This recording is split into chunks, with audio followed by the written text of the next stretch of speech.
Olá pessoal, aqui é Leonardo Montes, trazendo mais uma reflexão. Hoje dia 30 de outubro de 2019 e o nosso tema hoje é Perguntas e Respostas número 1. Se você quiser ouvir outras reflexões, acessa youtube.com/Voz Espiritualista. E se você ainda não é inscrito no canal, se inscreva, ative o sininho de notificações para que você fique por dentro de todos os conteúdos aqui do canal, beleza?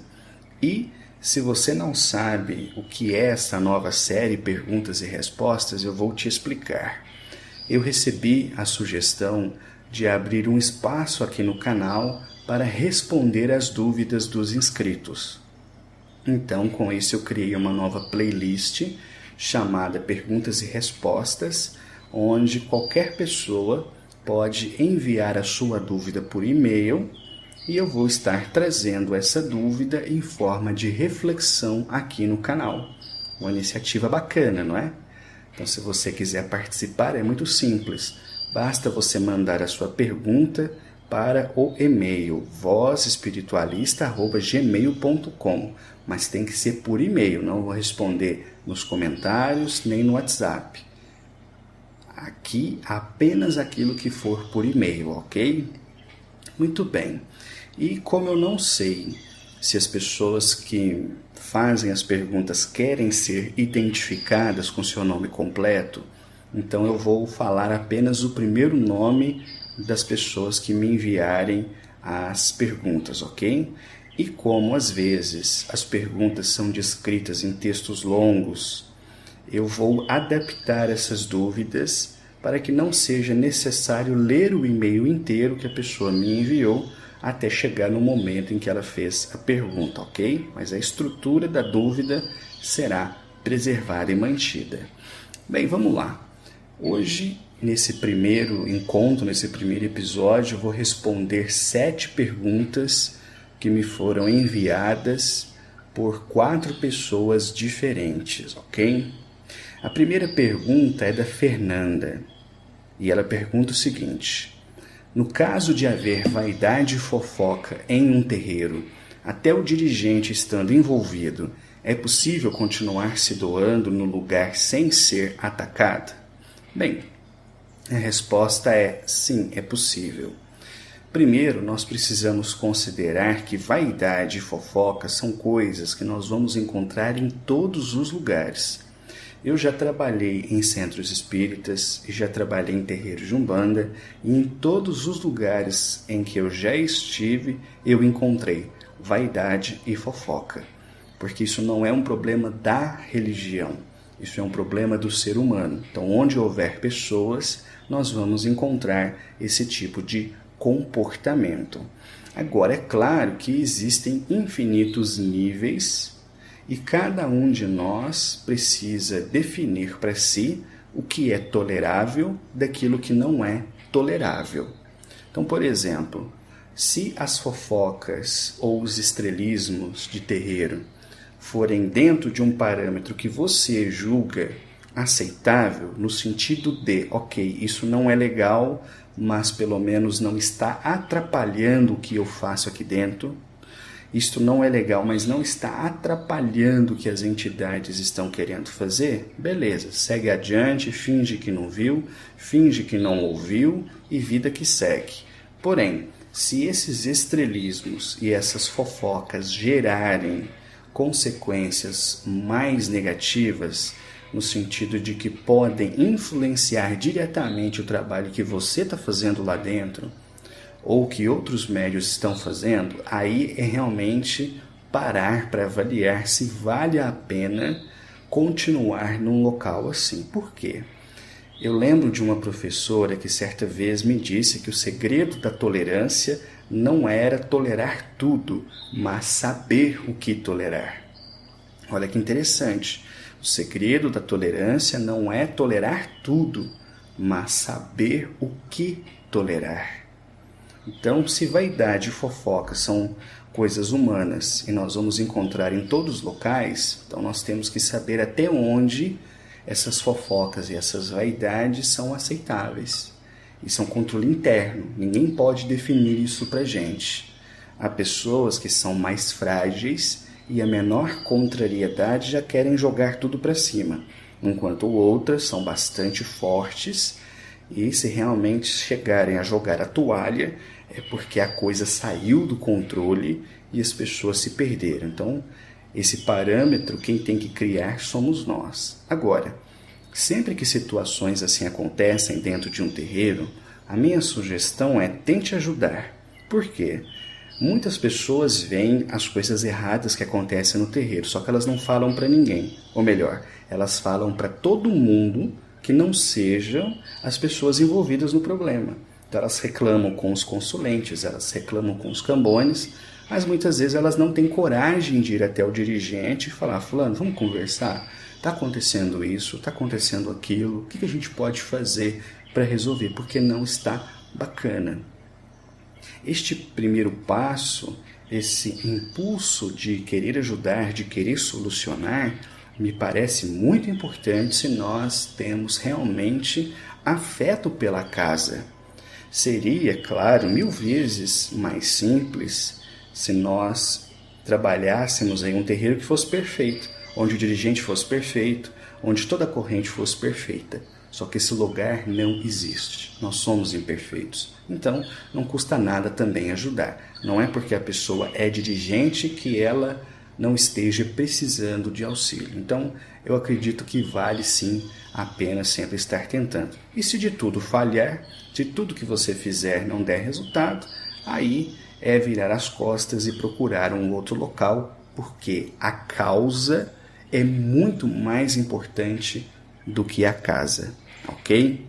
Vamos lá, próxima pergunta do André Vinícius.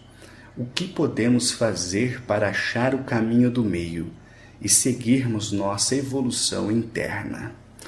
Olha, André, eu gravei uma reflexão sobre o caminho do meio aqui no canal. Não sei se você conhece, mas se não conhecer, pesquisa, que eu acho um caminho muito interessante que eu procuro trazer para a minha vida. Eu não sou nem de direita nem de esquerda. Eu não sou nem de um lado nem do outro. Eu tento estar no meio. Eu gosto de viver os prazeres do mundo, mas sem me apegar aos prazeres do mundo. Eu gosto de viver a espiritualidade, mas faço o possível para fugir do fanatismo. Então eu, enquanto indivíduo, tento na minha vida fazer o possível para viver o caminho do meio, tanto no que se refere à temperança, à calma, à fé, à resignação, etc. E uma sugestão para quem deseja seguir este caminho é refletir na parábola que eu conto nessa reflexão, que é a seguinte: um dia, Buda estava ali em processo de meditação, de mortificação do seu próprio corpo, em busca da iluminação, passando fome, passando sede, quando ele viu uma canoa passando no rio próximo, onde um avô estava conversando com o seu neto sobre um instrumento de cordas. Vamos dizer que era um violão. Sei lá se já existia violão naquela época, mas fica sendo violão. E em um determinado momento ele tem um insight, que é aquela compreensão súbita, quando o avô diz para o neto: olha, se você puxar demais a corda, esticar demais, ela arrebenta. Mas se você deixar frouxa, ela não toca.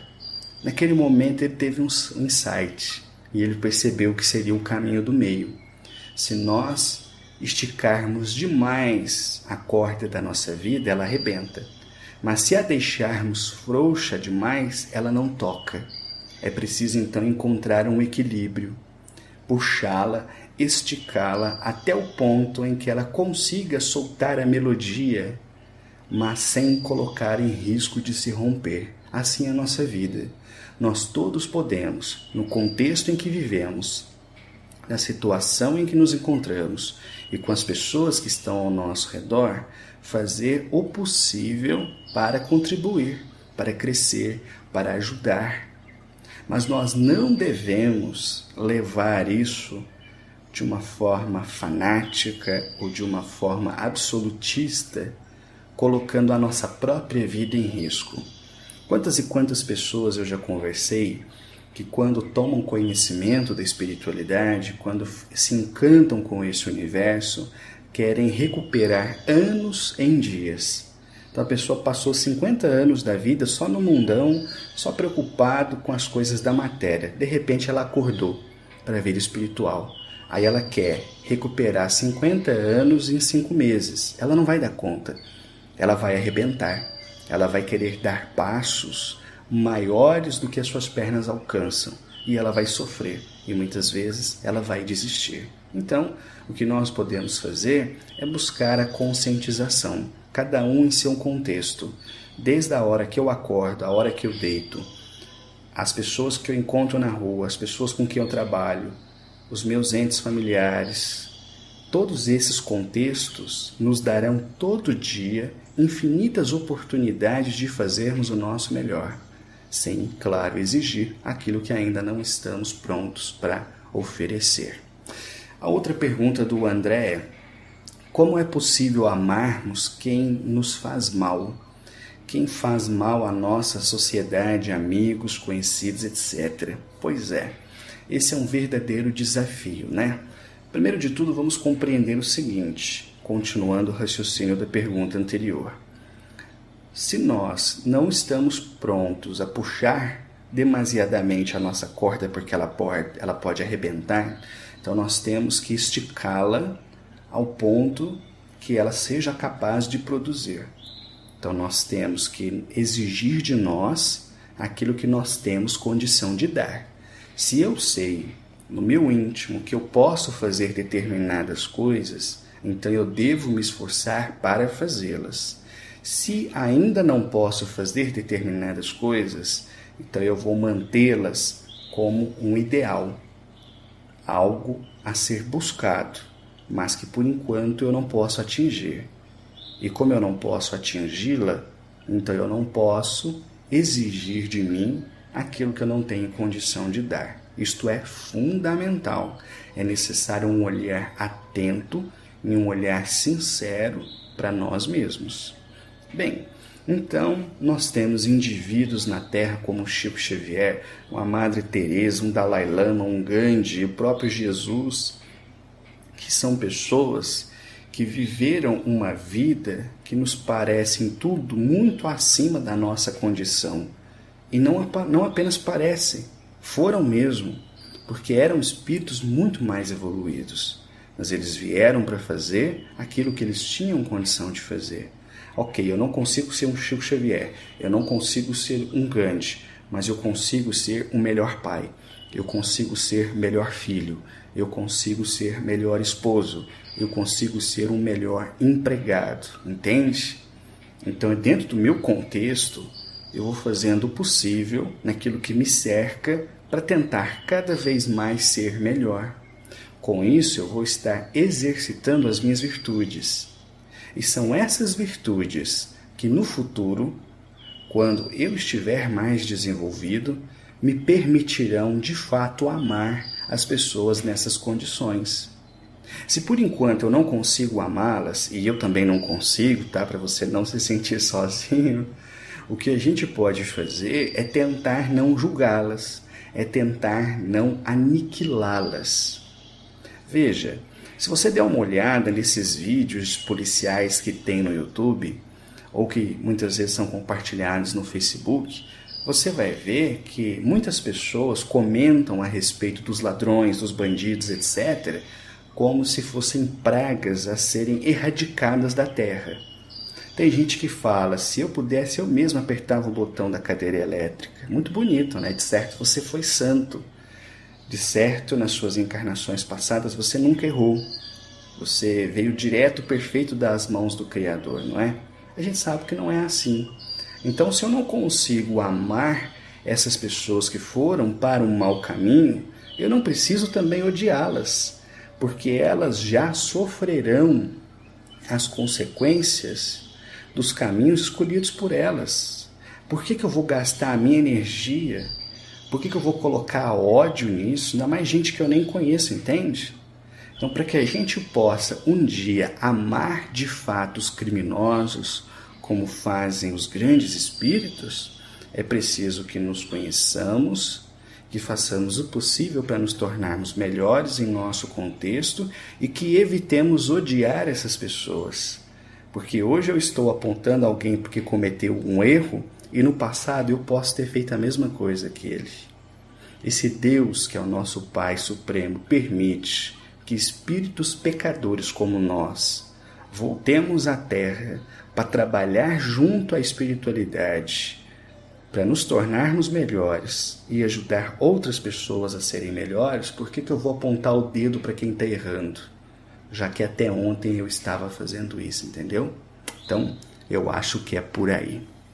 Bem, a próxima pergunta é da Juliana.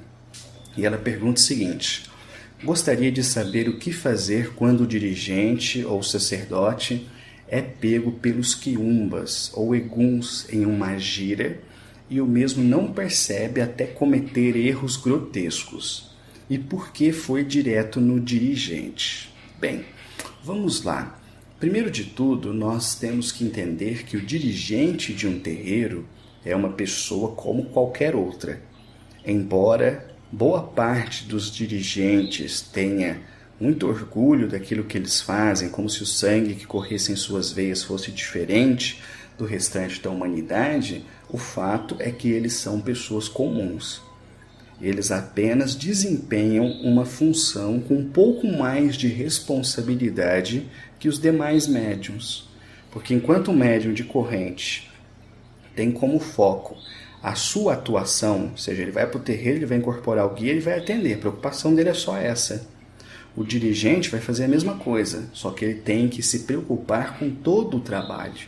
Então ele tem uma responsabilidade a mais, mas isso não faz dele um ser humano melhor ou pior do que ninguém. Então é o primeiro ponto. Todo dirigente, como um ser humano comum, pode errar e vai cair. Se isso acontece, o que o restante da comunidade tem que fazer é ajudá-lo. Porque é muito curioso como no universo da Umbanda se critica o dirigente. Não que a sua pergunta seja nesse sentido, entendeu? É apenas um parênteses. As pessoas exigem do dirigente uma postura que ela mesma não tem. Então ela não tem, ela não faz, ela não sabe o que é carregar uma cruz de um terreiro, mas ela acha que o dirigente tem que ser perfeito, que ele tem que fazer tudo certinho, enquanto ela muitas vezes está fazendo pelas coxas e está tudo bem. Mas o dirigente, pelo amor de Deus, o cara é dirigente de um terreiro, ele tem que ser o anjo na terra. Não, não é assim, são ilusões. O dirigente, como qualquer pessoa, pode ser obsidiado, pode ser perturbado espiritualmente e acabar caindo. Se isso acontecer, as demais pessoas do terreiro devem se aproximar para ajudá-lo. Porque muitas pessoas batem na porta dos terreiros como verdadeiros farrapos humanos. Aí o dirigente é obrigado a estender a mão. E quando o dirigente tropeça, em vez das pessoas dirigirem a mão para ele, elas tacam pedra. Elas difamam. Então, a gente tem que refletir nisso, né? Será que a nossa visão é que o dirigente é um escravo e que ele está ali simplesmente para fazer tudo que ele tem que fazer porque essa é a obrigação dele, enquanto nós não temos obrigação nenhuma? São reflexões que nós temos que fazer, né? Agora, por que isso acontece com um dirigente? Porque, como toda pessoa, ele é imperfeito. Ele errou. Ele deixou seus pensamentos e seus sentimentos irem para um mau caminho. Com isso, ele atraiu para próximo de si espíritos que não desejam que aquele trabalho vá para frente. E esses espíritos, então, começaram a insuflar seu ego, sua vaidade, todos os defeitos de caráter que ele possa ter. E conforme ele foi cedendo a essas pressões, eles foram tendo maior domínio sobre ele. Então, isso é uma coisa que pode acontecer com qualquer médium, qualquer terreiro. Não é à toa que Jesus disse, né? Orai e vigiai. Essa frase, ela parece bobinha, mas ela é profunda.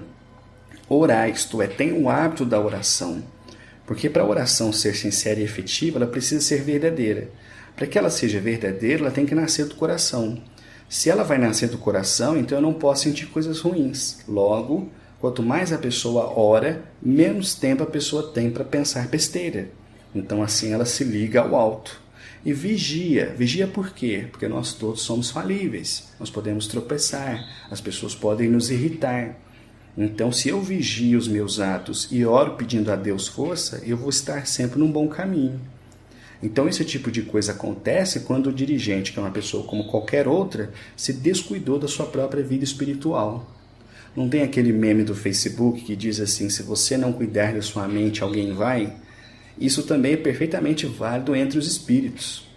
Se nós não cuidarmos da nossa mente, se nós não cuidarmos da nossa higiene espiritual, se nós não cuidarmos da nossa vida sentimental, pode ter certeza que alguém vai.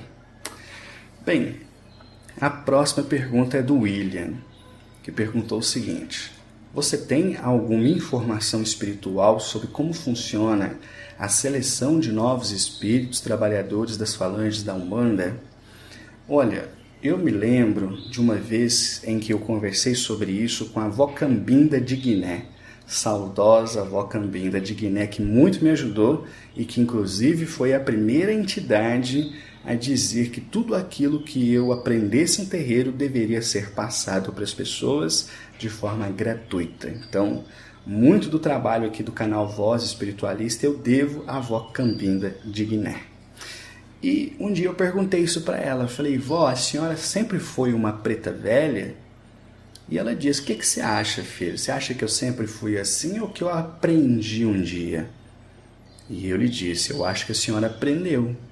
Então ela me contou que ela desencarnou em 1832, numa fazenda de café, no estado de São Paulo, e que foi recebida no mundo espiritual por uma entidade que se apresentou como Vó Cambinda.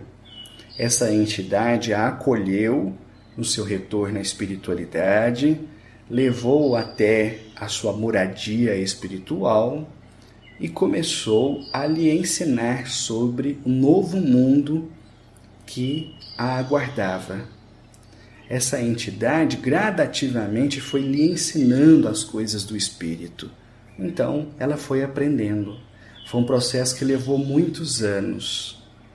Quando esse apadrinhamento espiritual chegou ao fim, quando a nova entidade aprendeu tudo aquilo que era necessário, então ela se tornou também uma avó Cambinda.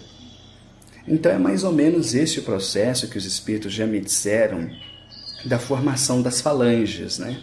O Exu que trabalha comigo, o Exu do Lodo, também falou a mesma coisa, que ele desencarnou, passou por um processo intenso de sofrimento, até que um dia ele foi acolhido por uma entidade que disse a ele, você quer sair de onde você está, que era uma região de sofrimento no mundo espiritual, ou você quer continuar lá?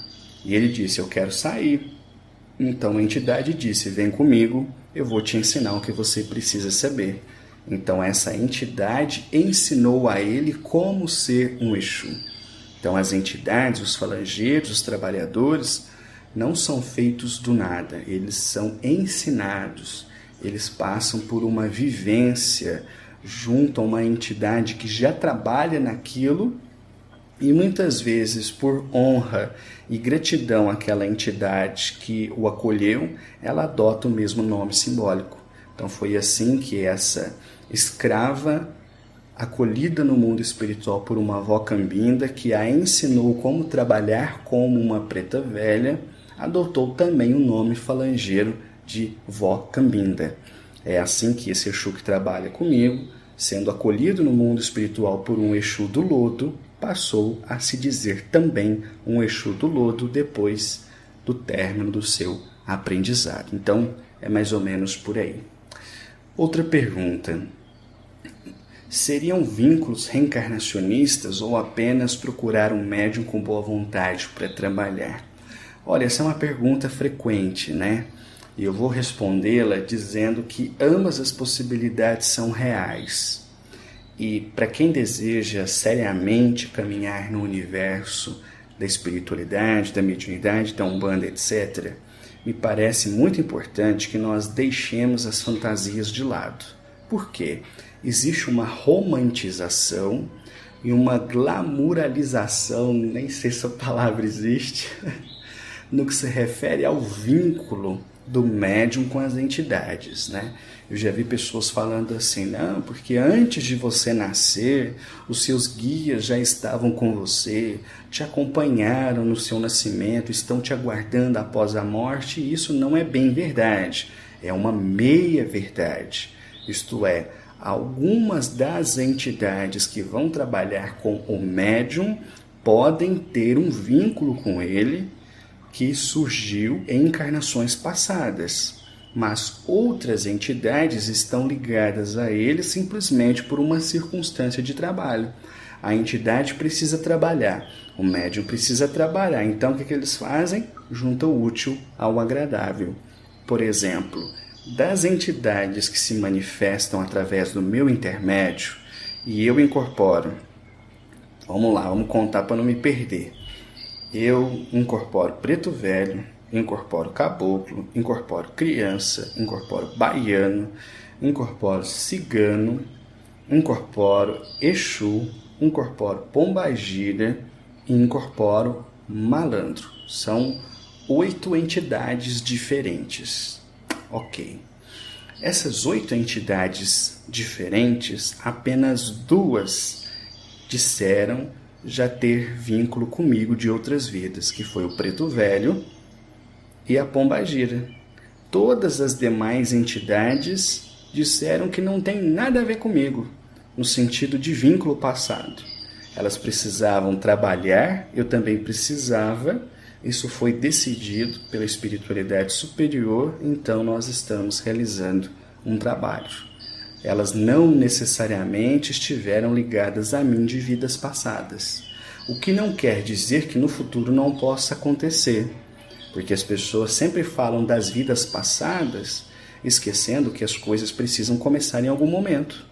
Então pode ser que eu esteja começando hoje um vínculo que no futuro pode estar muito mais próximo de mim. As coisas precisam começar em algum momento, né? Então, geralmente os espíritos responsáveis pela nossa programação reencarnatória, conhecendo as nossas tendências e ao mesmo tempo aquilo que nos compete realizar na Terra, busca montar uma equipe espiritual que estará sempre unida àquele médium para desempenhar um trabalho, mas não necessariamente ligada a ele por laços de reencarnações passadas, ok? Bem, a última pergunta que o William fez, eu vou ler aqui o trechinho que ele mandou. Me recordo que você disse que um preto velho que trabalhou com você evoluiu e não mais irá trabalhar na Umbanda. Sendo assim, poderíamos dizer que os pretos velhos teriam uma evolução mediana e, evoluindo, partem para outras religiões ou núcleos de trabalho? Será que os espíritos muito evoluídos não poderiam trabalhar nas lides umbandistas? Bem, esse é um assunto interessante e que vira e mexe aparece mesmo, e que o meu ponto de vista geralmente vai na contramão daquilo que outros autores e pensadores umbandistas dizem. Então vamos lá, vamos começar do começo. Esse preto velho a que você se refere é o pai José do Congo, a primeira entidade que eu trabalhei, a primeira entidade que eu incorporei, seu primeiro guia, na verdade, né, que eu incorporei. Ele trabalhou comigo durante um tempo e um belo dia ele disse que havia recebido da espiritualidade maior a oportunidade de subir. Eu entendi esse subir como ir para uma esfera espiritual da Terra mesmo, mais evoluída do que aquela que ele estava habitando. E que ele estava em dúvida se aceitava ou não esta oportunidade, porque não queria me deixar, não queria deixar o trabalho que nós estávamos iniciando, porque foi bem no comecinho da vida do nosso terreiro, né? E tempo vai, tempo vem, um belo dia ele veio para se despedir. Disse que não mais se manifestaria regularmente através de mim e que viria um outro preto velho para trabalhar comigo. É aqui eu abro um parênteses. O que nós não podemos esquecer é que nós nunca estamos sozinhos. A espiritualidade sempre nos ajuda. Mas esse apego que as pessoas têm com os guias, como se eles fossem um chaveiro que você põe no bolso e diz é só meu, isso é tolice. Pode ter certeza, quando aquele tempo chegar para aquele espírito, ele vai embora. Isso não quer dizer que ele não te ama. Isso não quer dizer que ele não gosta de você. Mas ele também tem a vida dele para cuidar. Então, fecha parênteses, vamos voltar. Então ele veio, se despediu de todo mundo, falou que não ia mais se manifestar e foi embora. Aliás, ele disse que voltaria futuramente para trazer alguma notícia. Se passaram muitos meses, quase um ano depois, um belo dia, antes de começar a gira, eu senti a sua energia. E por um breve instante, alguns segundos, eu vi a sua presença. Eu já havia visto ele antes. Quando no começo do meu desenvolvimento, era baixinho, tipo mulato, meio careca, cabelo só nas laterais, um óculos redondo, baixinho, gordinho. Dessa vez, eu vi uma figura totalmente diferente, um homem enorme, branco, careca, mas muito branco, forte, com uma túnica branca, azulada, mas a mesma energia, aquela assinatura energética que não muda. Então ele me disse que o que ele tinha que pagar na existência em que ele foi escravo já havia sido quitado, que agora ele ia em busca da quitação das dívidas adquirida na Grécia Antiga, e que começava para ele uma nova fase de trabalho. Então, desde então, ele não tem trabalhado comigo como preto velho, mas eventualmente, em algumas poucas circunstâncias, ele se manifesta rapidinho e vai embora. Mas o vínculo de trabalho que nós tínhamos aparentemente se encerrou e ele está cuidando de outros afazeres, de outras coisas na espiritualidade. Então essa é a história a que o William estava se referindo. Agora, veja, dentro da Umbanda existe uma ilusão que eu considero muito grande no que se refere à evolução das entidades. Acho até como um mecanismo para combater os preconceitos que vêm de fora. Frequentemente os umbandistas dizem: não, os nossos guias são espíritos de luz, mas não são. Porque espírito de luz é uma expressão que surgiu a partir de visualizações que médiuns videntes tiveram a respeito de entidades que eram muito evoluídas, cujo corpo espiritual irradiava luminosidade. Então o médium via o espírito e ele estava todo brilhoso. Ele tinha uma luz própria, então dizia: é um espírito de luz, isto é, um espírito muito elevado. Existem espíritos assim em toda a parte, na Umbanda também, na Umbanda também. Porém, nós temos que lembrar aquilo que o espírito André Luiz traz em suas obras. A grande maioria dos trabalhadores espirituais são pessoas comuns. Porque é da lei da natureza que quem esteja um degrau acima ajude quem está um degrau abaixo. Quem está um passo à frente ajude quem está um passo atrás. Então, um preto velho, caboclo, geralmente são sim entidades mais evoluídas do que nós, os encarnados, mas eles ainda não são espíritos de luz. Eles não transcenderam o aspecto evolutivo da humanidade. Eles apenas estão alguns passos à nossa frente. E muitas pessoas se ofendem quando eu digo isso, porque elas acham que vai vir o anjo, vai vir lá um espírito da ordem de Jesus, vai vir os apóstolos para nos ajudar. E a gente precisa disso? Você acha que se você fosse auxiliado por um apóstolo, que você conseguiria compreendê-lo? Porque um espírito nessa evolução, com esse adiantamento, teria pensamentos e sentimentos que nós não conseguiríamos captar, nós não conseguiríamos entender. Então nós não precisamos dos anjos vir nos ajudar, nós precisamos que a humanidade se ajude. É por isso que os trabalhadores espirituais dos terreiros, os trabalhadores espirituais dos centros espíritas, os trabalhadores espirituais da igreja continuam sendo aquela comunidade. Não tem como ser diferente. Ora, imagine, eu passei a minha vida inteira trabalhando no centro espírita, aí eu desencarnei, eu vou fazer o quê? Eu vou ficar lá em nosso lar jogando milho para os pombos? Não, eu quero vir ajudar, eu quero continuar trabalhando no centro espírita. A vida inteira eu fui médium de Umbanda, trabalhei, aí desencarnei, eu vou fazer o quê? Eu vou ficar varrendo rua? Não, volta e vai trabalhar no terreiro, ué. Não é porque você vai vir, vou me tornar um preto velho, não é isso.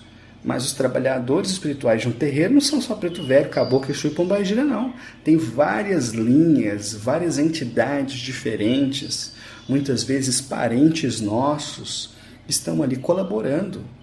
Então a gente tem que ter essa noção de que a espiritualidade que nos auxilia é uma espiritualidade muito próxima a nós, porque esta é a lei. Então o pessoal fala, porque os guias são muito evoluídos e tal, isso aí quase sempre é mentira, porque nós não precisamos dessas entidades em terra.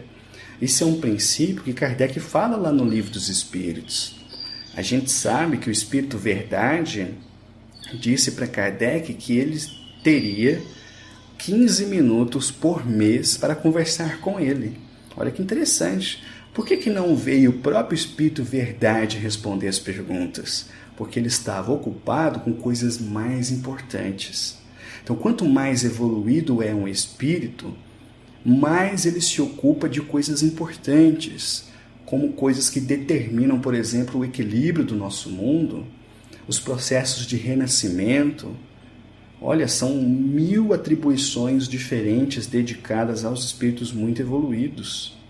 E é por isso que essas entidades se dedicam a isso, enquanto aquelas outras entidades em evolução é que estão mais próximas de nós para estender a mão, seja como um guia num terreiro, um mentor no centro espírita, etc. Tem uma mensagem do Humberto de Campos, em que ele fala dos guias espirituais, qualquer dia eu vou trazer ela aqui no canal, em que ele mostra que os guias espirituais da maioria das pessoas eram também pessoas comuns, mas que, tendo desencarnado, passando por um processo de aprendizagem no mundo espiritual, receberam a oportunidade de voltar para auxiliar aqueles que ficaram. Então, é mais ou menos o que acontece tanto na Umbanda, quanto no Espiritismo, quanto nas igrejas e quaisquer outras instituições religiosas, ok? Bem, pessoal, o áudio ficou grande, eu sei, mas enfim, é para quem quer, né? Quem quer é só clicar e ouvir. E se você quiser também mandar sua pergunta, basta você enviar um e-mail, né, para vozespiritualista@gmail.com. Um abraço